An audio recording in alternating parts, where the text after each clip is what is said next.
چونکہ مرہٹوں کے ساتھ ایک طویل جنگ کی وجہ سے نواب کا خزانہ خالی ہو چکا تھا، اس لیے نواب نے نئی فتوحات کی صورت پیدا کر لی۔ اس نے پہلے ریاست گورکھ کا رخ کیا، جہاں اس کی خوش قسمتی سے گدی کے لیے خانہ جنگی برپا تھی۔ ملک دو راجوں میں تقسیم ہو چکا تھا، ایک نے مقابلہ کیا اور شکست کھائی، دوسرے نے خود بخود اطاعت اختیار کر لی۔ گورکھ سے فارغ ہو کر نواب ملیبار کی طرف بڑھا، جہاں علی راجہ نے بڑی دھوم دھام کے ساتھ نواب کا استقبال کیا۔ اس وقت ملیبار کے جنوبی حصے کے راجاؤں میں لڑائی ہو رہی تھی۔ نواب نے چرکل پر حملہ کر دیا۔ چرکل کا راجہ اس لڑائی میں مارا گیا اور اس کے 7 سالہ لڑکے کی نواب نے خود پرورش کی، جس کا نام ایاز خان رکھا گیا۔ یہی لڑکا بڑا ہو کر اس علاقے کا نواب بن گیا۔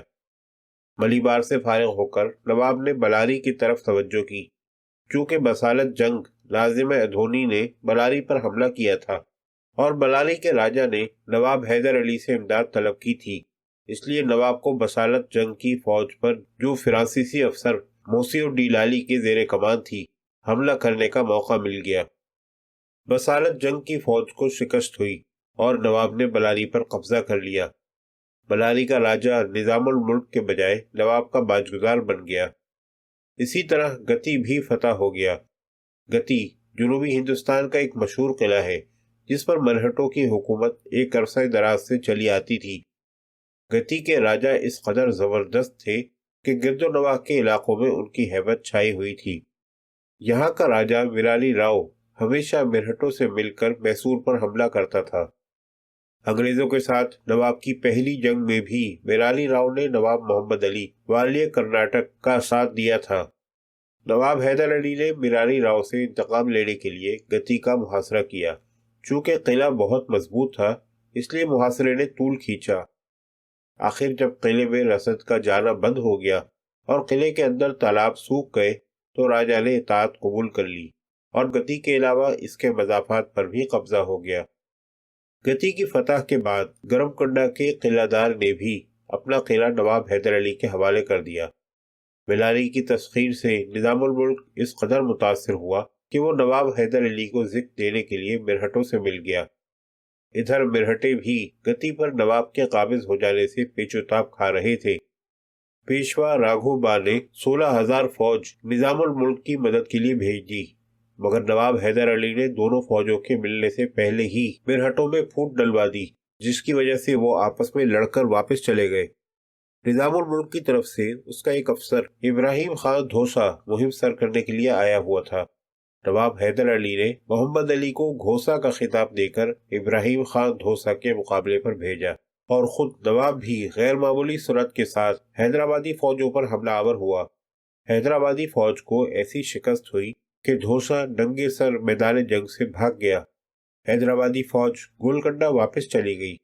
نواب حیدر علی نے حیدرآبادی فوج کا تعاقب کرتے ہوئے ادھونی کا محاصرہ کر لیا اور اپنے ایک سفیر کو بسالت جنگ کے پاس یہ پیغام دے کر بھیجا کہ چونکہ فوج کو 2 مہینوں کی تنخواہ واجب الادا ہے اور دارالحکومت دور ہے، اس لیے ضروری مصارف کے لیے 10 لاکھ روپیہ بھیج دیجیے۔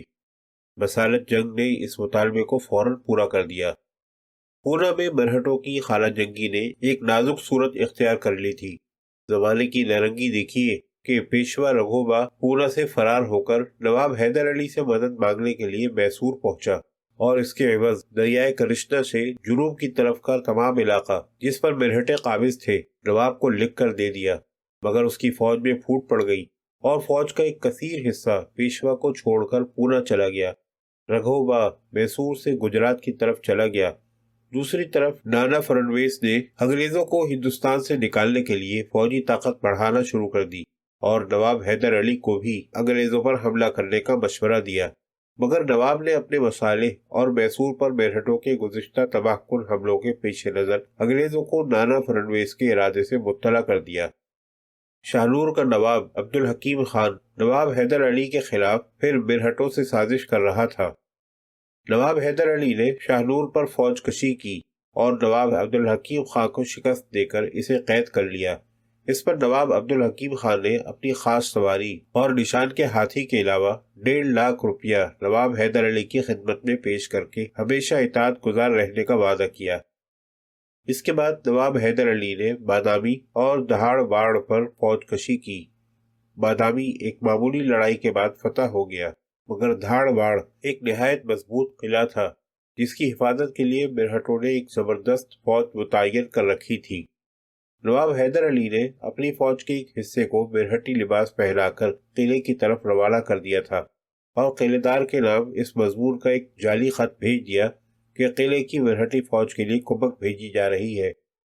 چونکہ قلعے دار کو قلعے پر نواب حیدر علی کے حملے کی تمام کیفیت معلوم تھی، اس لیے قلعے دار نے جعلی خط کے مضمون کو صحیح سمجھ کر نواب کی فوج کو قلعے کے اندر داخل کر دیا۔ اس طرح دہاڑ واڑ پر نواب حیدر علی کا آسانی کے ساتھ قبضہ ہو گیا۔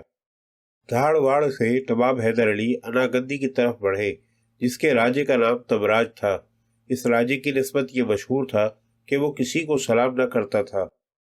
راجہ نے 3 لاکھ روپے کی رقم بطور پیشکش اپنے بیٹے کے ہاتھ بھیجی اور حاضری سے معافی چاہی۔ نواب نے پیشکش قبول کر لی۔ اناگندی سے نواب حیدر علی ہاکل واڑی پہنچا، جس کا راجہ نہایت احمق اور افیونی تھا۔ وہ گولہ بارود کا سامان جمع کرنے کے بجائے اپنی کوٹھیوں میں افیون جمع کیا کرتا تھا۔ نواب نے ہاکل واڑی میں اپنے ایک ناظم مقرر کر کے راجہ کو ایک گاؤں کی جاگیر دے دی۔ ہاکل واڑی سے نواب حیدر علی کٹوا اور کرنول کی طرف روانہ ہوا۔ یہاں کے نواب ہمیشہ نظام الملک محمد علی نواب کرناٹک اور مرہٹوں کے ساتھ مل کر نواب حیدر علی کے مقبوضات پر حملے کیا کرتے تھے۔ کٹوا کے نواب عبدالحکیم خان نے 5 لاکھ روپیہ نقد اور 2 ہاتھیوں کی پیشکش کر کے اپنی اطاعت کا اظہار کیا۔ اسی طرح بیگم پولی کے نواب نے 7 لاکھ روپے کی پیشکش دے کر باج گزار رہنے کا وعدہ کیا۔ کرنول کا نواب مقابلے کے لیے نکلا، مگر اس نے بھی 50 لاکھ روپیہ نقد کی نظر پیش کر کے باج گزار رہنے کا اقرار کر لیا۔